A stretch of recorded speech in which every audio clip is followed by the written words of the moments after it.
After that, the calls started pouring in from people who were desperate for someone to investigate. That was the fuel that started the film. Before we started filming, we had the opportunity to sit down with one of our favorite authors and documentarians, G. Edward Griffin, to find out what he knew about the subject. I'd like to talk for a minute about an issue that's getting more and more attention. That's the issue which scientifically is called stratospheric aerosol geoengineering, also called the chemtrail issue. I'm very aware of the chemtrail versus contrail controversy. As far as I'm concerned, it's an open and shut case. I have been watching the development of jet travel from its very beginning. I used to live near the Los Angeles airport.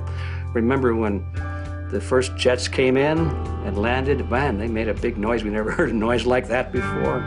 And we used to go down and sit at the end of the runway and watch these jets come in and take off because it was a novel experience. I've been watching jets all my life, and I know about jet contrails. I've watched them. They're vaporized moisture, ice crystals, and they get out there in the atmosphere, and then they effervesce and evaporate and then disappear, and you can see them. The plane moves along and the little white trail follows right behind it, and usually about 10 or 20 lengths of the plane or thereabouts, and then it's gone. And you can still see them that way, by the way, once in a while. So there goes a contrail. These other things we're talking about are not at all the same phenomena at all. These planes go by and they billow out this white smoke, and it covers the sky from horizon to horizon. It doesn't dissipate at all. And they crisscross each other. And you see this thing cover the sky and turn it milky, and then people start having trouble breathing, and then you hear stories about the aluminum and barium deposits that they're picking up and the residue. And you put it all together, and I don't see how anybody who's got their eyes open and their mind open can come to any other conclusion but that somebody is spending a lot of money and effort to spray the planet. The question is, why? I have my own theories, but I hope that there will be some good investigative reporters go out there and get us the answer. I know that whenever it's finally discovered, and it will be, the people who are doing it will undoubtedly say, oh, well, we did it for you folks. It's for the greater good of the greater number. It's for the society. It's probably to prevent global warming, or maybe it's to inoculate people against some kind of a dreaded biological attack. We can't go around shooting everybody in the arm, but we can spray them and save their lives. You see how good we are? We're doing it for the benefit of society. I know they're going to, whatever it is, they're going to say it was for your good, but mine. Think if we had the ability to steer hurricanes, and the hurricane was going to slam into New Orleans.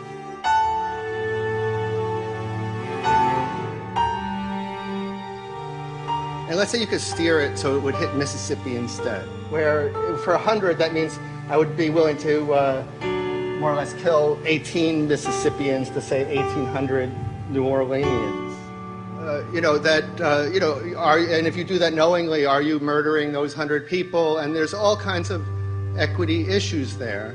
Now, also, we might be wrong about our steering, and if we didn't do the research right, maybe our steering would intensify Katrina and even kill more people in New Orleans. And so this question of how do you develop the confidence to know that your intervention will reduce overall damage, and then how do you deal with the understanding that you might be damaging some people who wouldn't have been damaged before while saving people overall?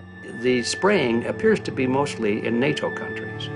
I've seen it here in the United States, I've seen it in England, I've seen it in Scotland, I've seen it in Canada, and I've had reports from people who live in France. There's a grouping, there's a political grouping here of some sort. It's international in scope. It's not just an American phenomenon, it's international. And anybody that wants to investigate that, I think, has to take that fact into consideration. They're going to find a political grouping and a political motive here. But in my humble opinion, it's not in your good or mine at all. I don't know what it is, but we'll soon find out.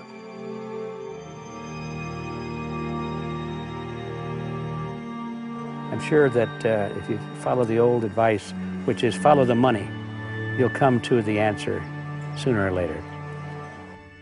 Soon, we realized that we all shared the same need to get this information out there, to share with the public, to let people know what is being done.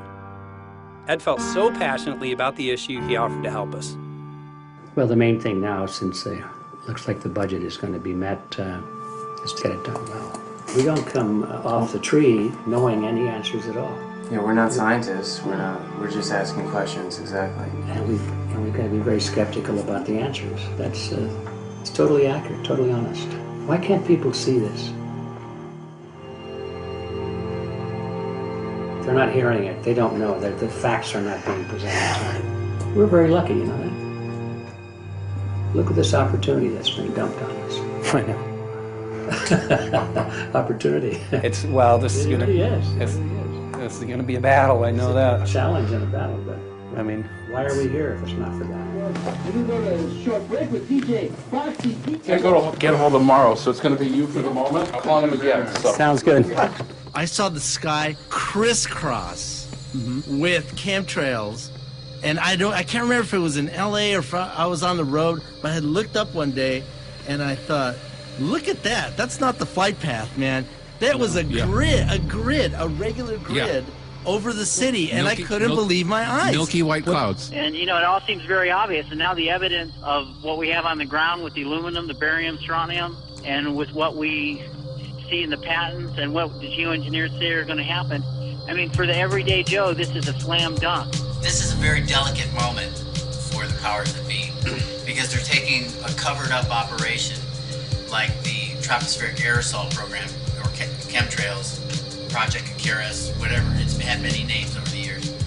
And they're making it overt into a geoengineering scientific shield to deflect sunlight because global warming's out of hand.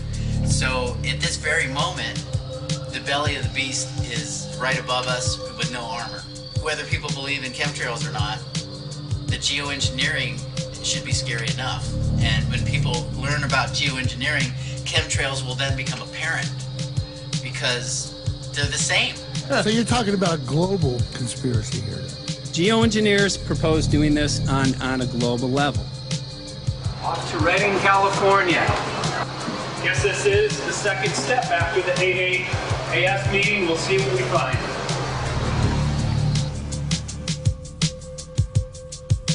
Right here in Northern California at Dana Wigginton's house. He owns over 2,000 acres overlooking Lake Shasta. He told me about some of the challenges that they're having up here. Let's go and talk to Dane. We'll see, what's going on his property. We'll see what he's going through and also what action he's taking based on the test results that he has.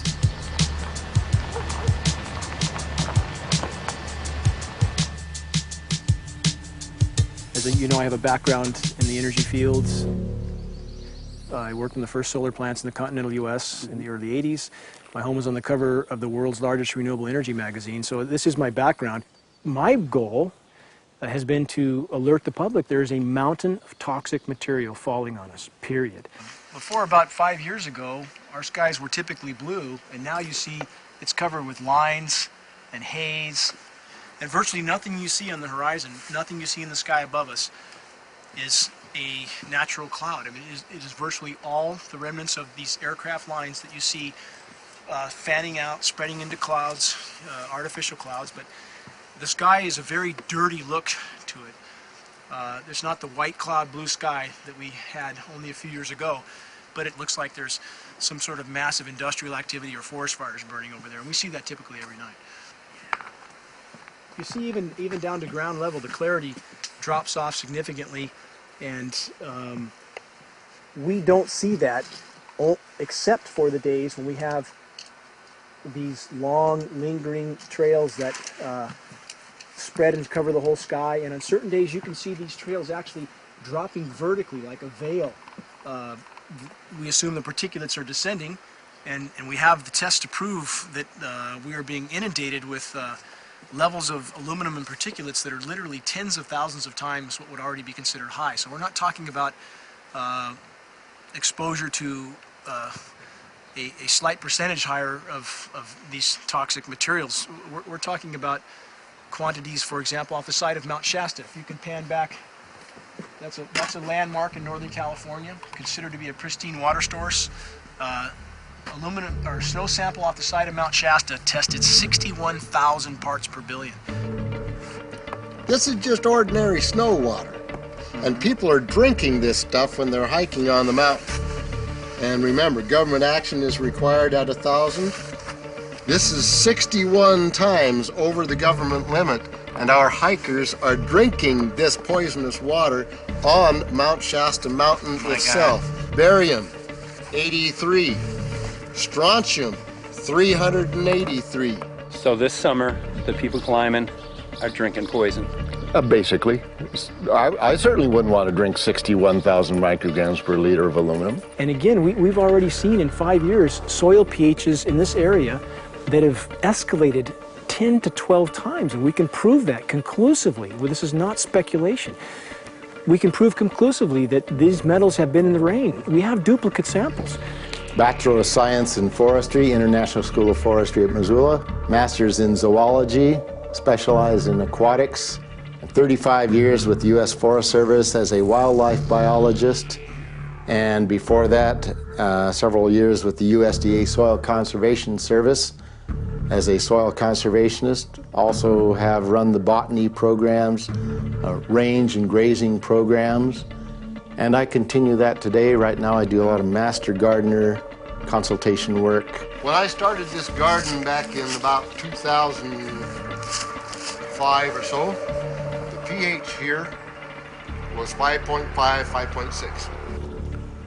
This is the old soil survey of the county. You can look at the page right here. This is my soil right here. It's a Dietz 125, 126 here at my house. And here, the soil reaction pH should be between 4.5 and 6.0.